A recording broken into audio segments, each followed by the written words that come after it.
I used to think I was just quiet. That was the easy explanation. Quiet sounded simple. Quiet sounded normal. Quiet sounded like a personality. But the truth was, I wasn't always quiet because I had nothing to say. Sometimes I was quiet because I had too much going on inside my head. I wanted to talk. I wanted to join in. I wanted to answer. I wanted to be part of things. But every time I tried, my mind started asking questions. What if I sound weird? What if they laugh? What if I say the wrong thing? What if everyone looks at me? What if I embarrass myself? Then before I knew it, the moment was gone. So I stayed quiet. And people thought that was just who I was. But maybe it wasn't just being quiet. Maybe it was social anxiety. Sign number 1. You overthink conversations before they even happen. For me, even a simple hi could turn into a whole mental rehearsal. If I saw Mia walking toward me in the hallway, my brain didn't just say hi. My brain said, should I say hi first? Should I smile? What if she doesn't hear me? What if I say it too quietly? What if I say it too loudly? What if my face looks weird? What if she says hi back and then I don't know what to say next? By the time I figured out the perfect way to say one normal word, she had already walked past me. And then I felt worse. Because I didn't just miss a conversation. I missed a chance to feel normal. That's what people don't always understand. Sometimes social anxiety doesn't mean you don't want to talk. Sometimes it means you want to talk so badly that your mind tries to protect you by overthinking every possible outcome. But instead of protecting you, it traps you. Sign number 2. You avoid speaking, even when you know the answer. This happened to me all the time in class. The teacher would ask a question, and I would know it. Not maybe, not kind of. I knew it. The answer was right there in my head. But raising my hand felt impossible.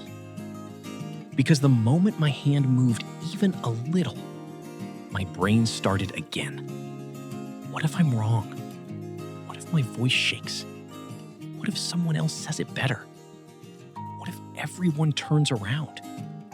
What if they think, why is he talking?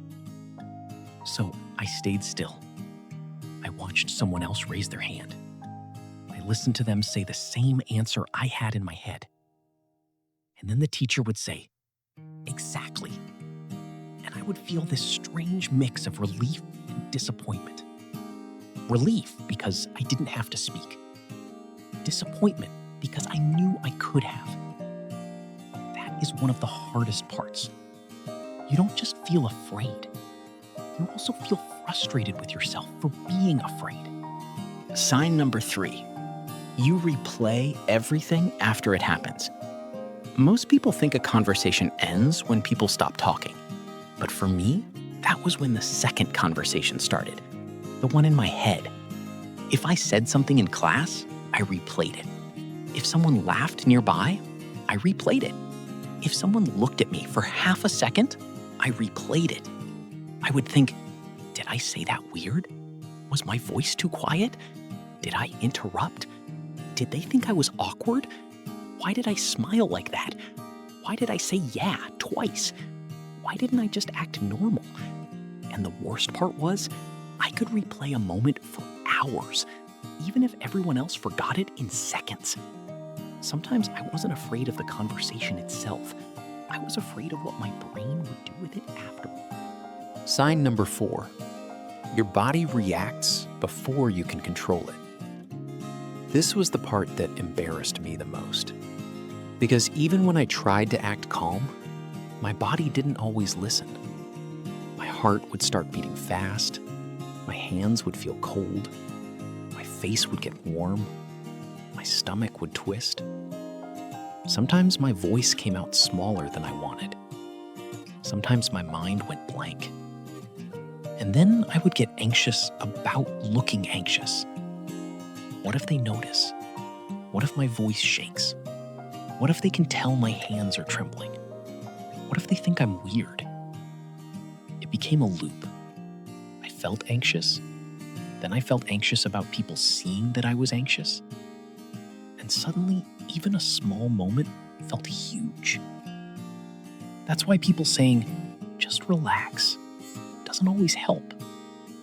Because I wanted to relax. I just didn't know how to tell my body that I was safe. Sign number 5. You hide behind safe excuses. Mine was always, I'm just tired. If I was quiet at lunch, I was tired. If I didn't want to go somewhere, I was tired. If someone asked why I looked serious, I was tired.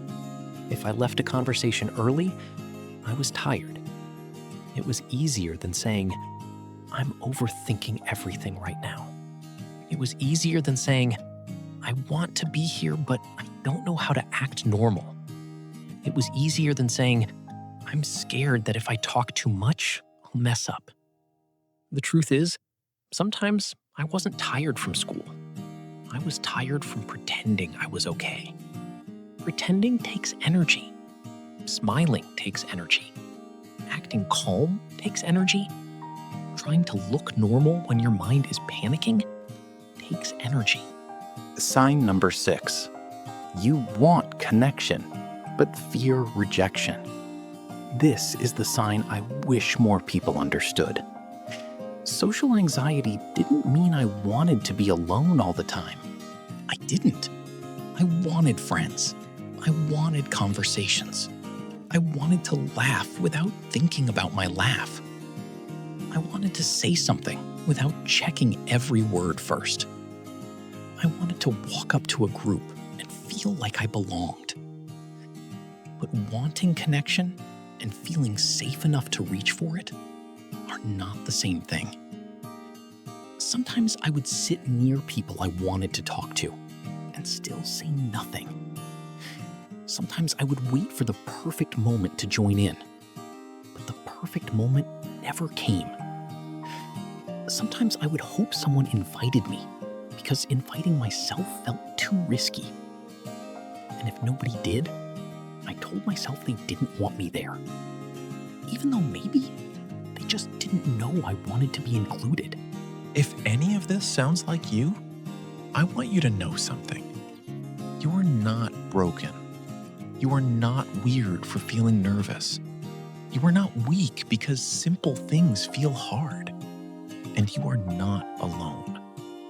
Social anxiety can make the world feel like a stage, and every small moment feel like a test. But you don't have to pass every test perfectly. You don't have to become the loudest person in the room. You don't have to stop being nervous overnight.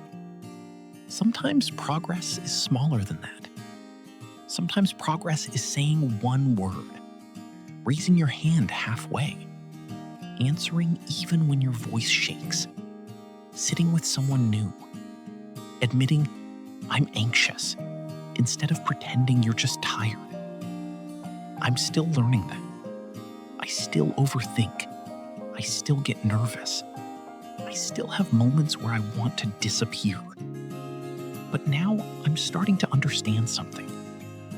Fear can be loud and still not be in charge.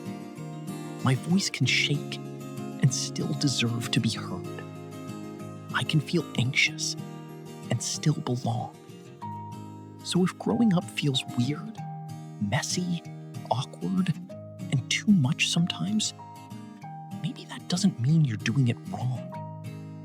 Maybe it just means you're human. And maybe one small step